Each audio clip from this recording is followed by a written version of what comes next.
सड़क के गड्ढे और विकास नजर ही नहीं आता। उनको तो धर्म के आधारित राजनीति पर भारतीय जनता पार्टी का जो जोर है उसकी परिणति यह है कि लोगों के दिमाग से विकास नाम की चीज गायब हो गई, गायब हो गई, गायब हो गई। 1941 की नगर पालिका है अंग्रेजों के जमाने की।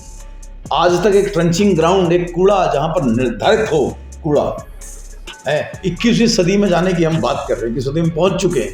21वीं सदी में हम जाने की बात कर रहे हैं, हमारे पास कूड़ा को किस तरीके से कूड़ा का निस्तारण हो वो क्लियर व्यवस्था नहीं है। 10 साल नगर निगम भारतीय जनता पार्टी के पास रहा। कोई बताए ट्रेंचिंग ग्राउंड के लिए लोग आंदोलन कर रहे, तब मुश्किल जाकर के कुछ हुआ। नालियां बजबजाती हुई नालियां हैं, आप देखेंगे पूरी नाली पूरे हल्द्वानी के अंदर इस इलेक्शन के दौरान तो और बुरा हाल है। गर्मियों में बीमारियां सर चढ़ कर करके बोलती हैं। कुछ व्यवस्था है, कोई देखने वाला है?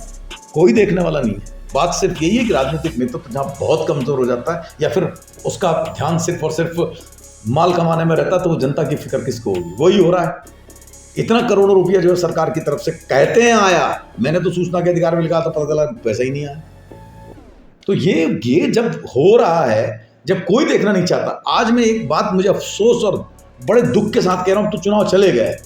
चुनाव हमारे यहां से उत्तराखंड से हो चुका 19 तारीख अप्रैल को। एक बात मैं पूछना चाह रहा हूं, आप कोई मुझे ये बताओ, अरे भाई ये चुनाव के दौरान सड़कों में सब चले होंगे, मैंने कभी इतनी बदहाल व्यवस्था नहीं देखी।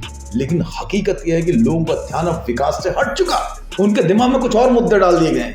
समाज और देश किस तरफ जा रहा है ये बड़ा सोचने की विषय है कि उनको सड़क के गड्ढे और विकास नजर ही नहीं आता। उनको तो धर्म के आधारित राजनीति पर भारतीय जनता पार्टी का जो जोर है उसकी परिणति यह है कि लोगों के दिमाग से विकास नाम की चीज गायब हो गई। उनकी बला से रोड टूटती रहे, वो नमस्कार कर करके चल देंगे साइड से। ये दुख है मुझे इस बात का।